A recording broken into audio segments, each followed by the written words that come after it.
करिता दुसरी नावड सुद्धा आपल्याला कशाची तरी करून घ्यावी लागत होती. आता बघा, त्याच मातेला तिच्या लहानपणी अस्वलाची खेळ पाहायला फार आवडायचं. शनिवार रविवार जत्रेचं यात्रेचं ते अस्वलाचं मालक अस्वल घेऊन त्या गावामध्ये खेळ दाखवायला यायचं. आणि एक दिवस झाला असं ती अस्वलाचं मालक ते अस्वल घेऊन त्या गावामध्ये आलं, नेमकं यांच्या दारामध्ये येऊन उभं राहिलं. हे पाहिलं त्या लेकराच्या आईनं.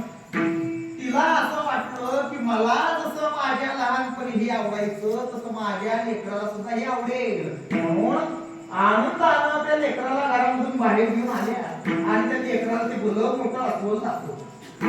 त्या अस्वलाला पाहिल्याबरोबर त्याने खेळ दाखवायला चालू केल्याबरोबर ती लेकरू त्याला बघून त्याची खेळ बघून घाबरायला लागलं आणि त्या भल्या मोठ्या अस्वलाला बघून मोठमोठ्याने रडायला लागलं. त्याला बघून घाबरून घरामध्ये पळून गेलं, कुठेतरी जाऊन बसलं. आता आपलं लेकरू घाबरलं, रडलं.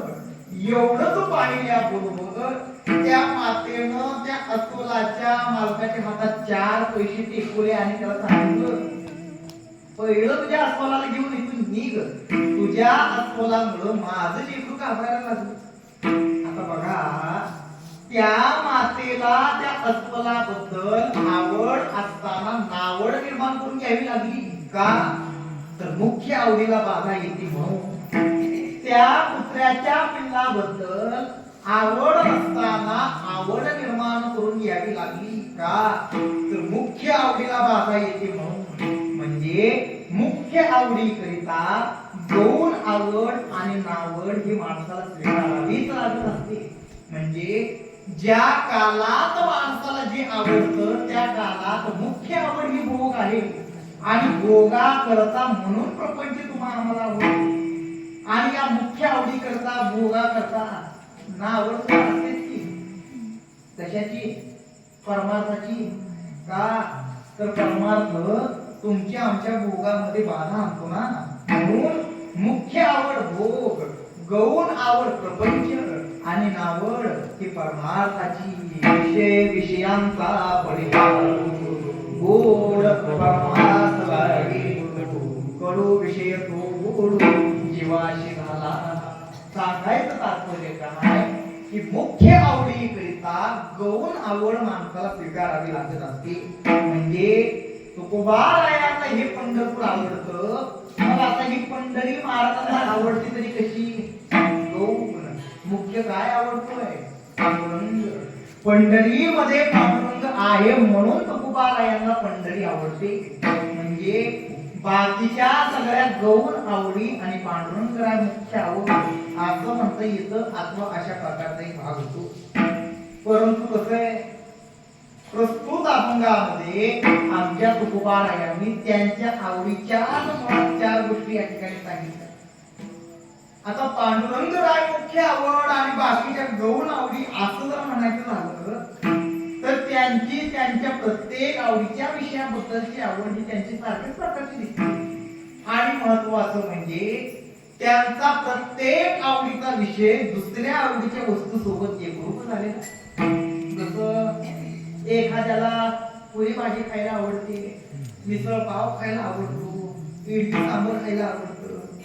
मग आता नुसती पुरी आणि नुसती भाजी ही वेगवेगळी खाऊन तिची तृप्तता होत असते. ते दोन्ही एकत्र खावं लागतं तेव्हा त्याची तृप्तता होत असते. तसं तुकोबारायांना हे पंढरपूर आवडतं ते त्या ठिकाणी असणाऱ्या पांडुरंगरायावरी. आता पांडुरंगरायाला पंढरीमध्ये आणावयास कारणीभूत कोण? तर पुंडलिकराय. म्हणून पुंडलिकरायांची आवड. आणि हे सगळं ज्या ठिकाणी आहे त्या ठिकाणचं पवित्र जलप्रवाह म्हणजे चंद्रभागा. पांडुरंगराय चंद्रभागेची काठी आहेत म्हणून चंद्रभागेची आवड. म्हणजे त्यांची त्यांच्या प्रत्येक आवडीच्या विषयाबद्दल आवडी सारखी असण्याचं कारण काय? तर त्यांचा प्रत्येक आवडीचा विषय दुसऱ्या आवडीच्या वस्तू सोबत एकरूप झालेला आहे म्हणून त्यांची त्यांच्या प्रत्येक आवडीच्या विषयाबद्दल आवड ही सारखी झालेली आहे. आता त्यांच्या प्रत्येक आवडीच्या विषयाचा आपण क्रमाक्रमाने विचार करूच. पण दुसरी एक महत्वाची गोष्ट आहे ती म्हणजे अशी की जे ते प्रयोजन असतं ती गोष्ट माणसाला आवडत. आपला माणसाचा मुख्य हेतू जो काही असतो तो आवड असणाऱ्या गोष्टीमधून तो आपल्याला भेटत असतो, म्हणून त्या गोष्टी आपल्याला आवडत असतात. आपला मुख्य स्वार्थ जो काही असतो तो आवड असणाऱ्या गोष्टीमधून तो आपल्याला भेटत असतो, म्हणून त्या गोष्टी तुम्हाला आम्हाला आवडत असतात. आणि मुख्य काय आहे? सुख.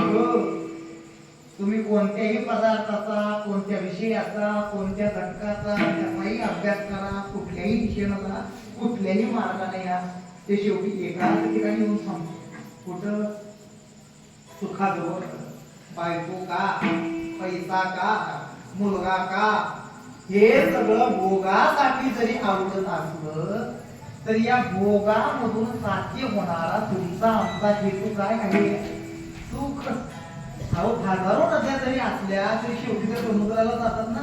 मग दान धर्म, चांगले वाईट कर्म, परमार्थाचे अथवा प्रपंचाची जी काही दिवस रात्र खटपट तुम्ही आम्ही करत असतो तर ती केवळ आणि केवळ सुखा करता. पण याच्यामधलं सुख मिळतं की नाही मिळत हे ज्याची त्याला ठाऊक. पण आमचे तुकोबा आहेत स्पष्टपणे सांगतात, सर्व